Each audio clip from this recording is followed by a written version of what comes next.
Hey guys, Lord Naren White here, the Holy Ghost, the one true God, back with you with the next video in my series, reading Dracula by Bram Stoker. Without further ado, returning to Dracula as read by Lord Naren White.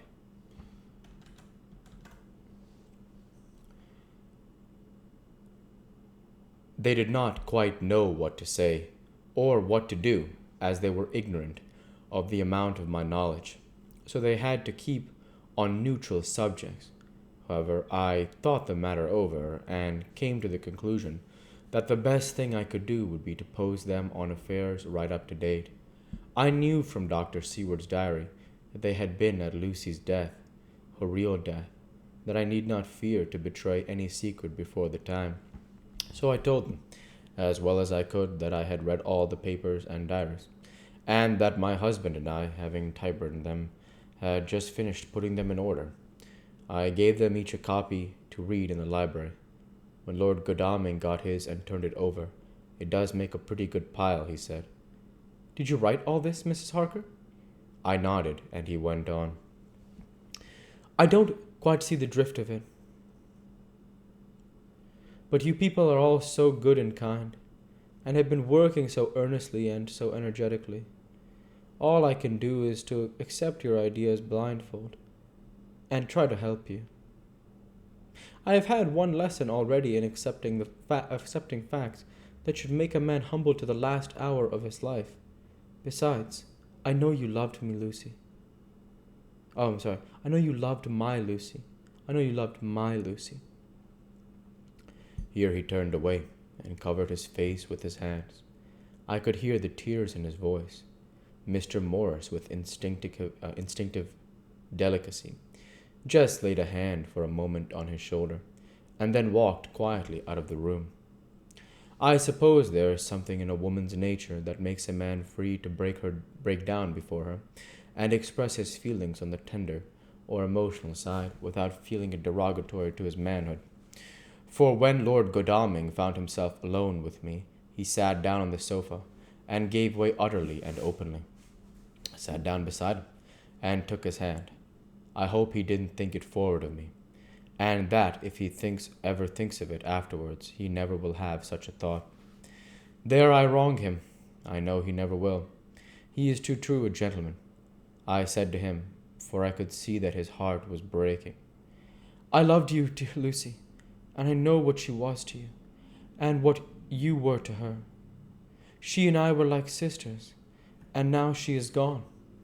Will you not let me be like a sister to you in your trouble? I know what sorrows you had, though I cannot measure the depth of them.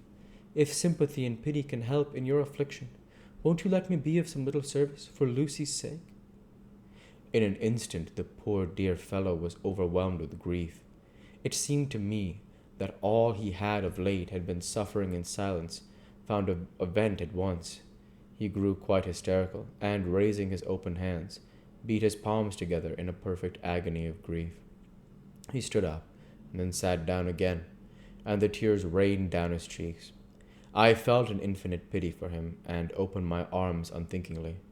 With a sob, he laid his head on my shoulder, and cried like a wearied child, while she shook with emotion. We women have something of the mother in us that makes us rise above smaller matters when the mother spirit is invoked.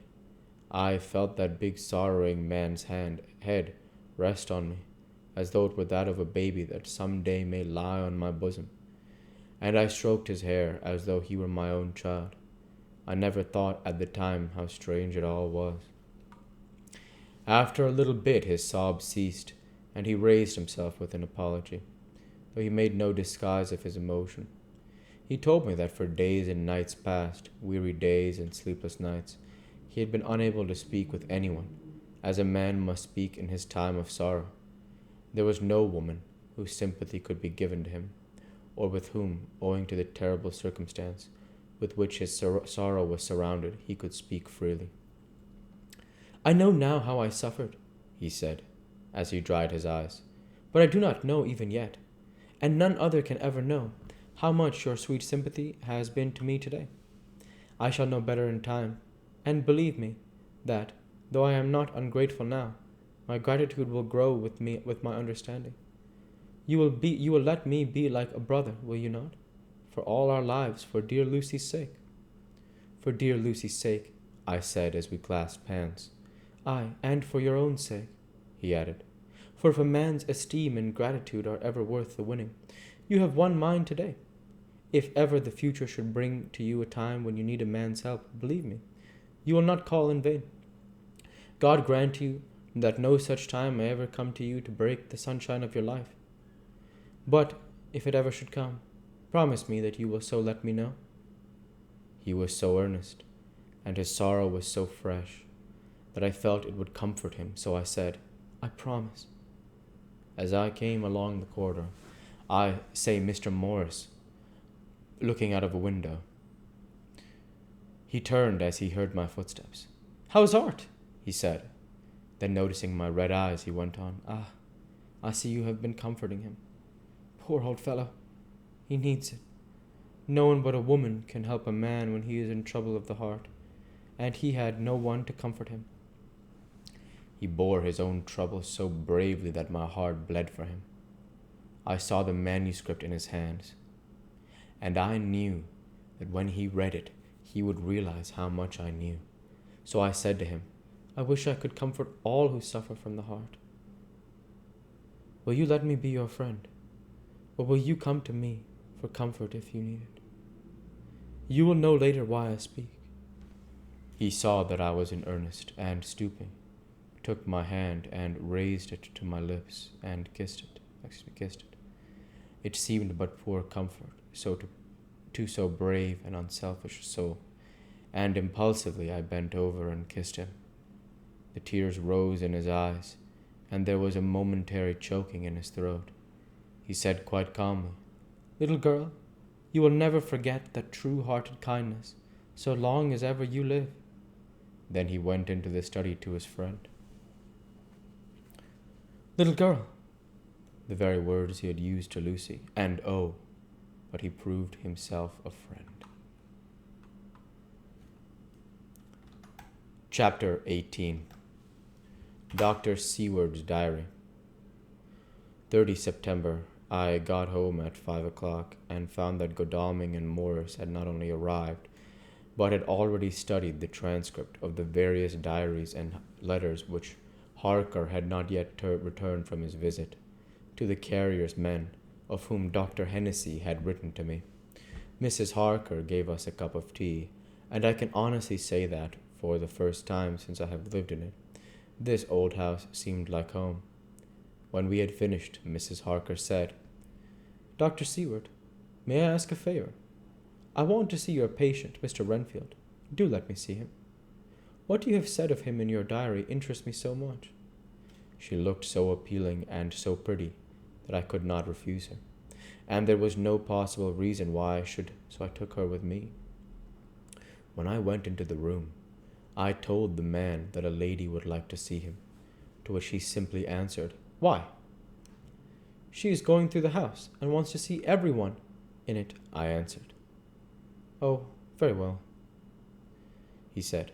Let her come in, by all means, but just wait a minute till I tidy up the place. His method of tidying was peculiar, and he simply swallowed all the flies and spiders in the boxes before I could stop him. It was quite evident that he feared, or was jealous of, some interference. When he had got through his disgusting task, he said cheerfully, Let the lady come in, and sat down on the edge of his bed with his head down, but with his eyelids raised so that he could see her as she entered. For a moment I thought he might have some homicidal intent. I remembered how quiet he had been just before he attacked me in my own study, and I took care to stand where I could seize him at once if he attempted to make a spring at her. She came into the room with an easy gracefulness, which would at once command the respect of any lunatic, for easiness is one of the qualities mad people most respect. She walked over to him, smiling pleasantly, and held out her hand. We'll go ahead and stop there for this week.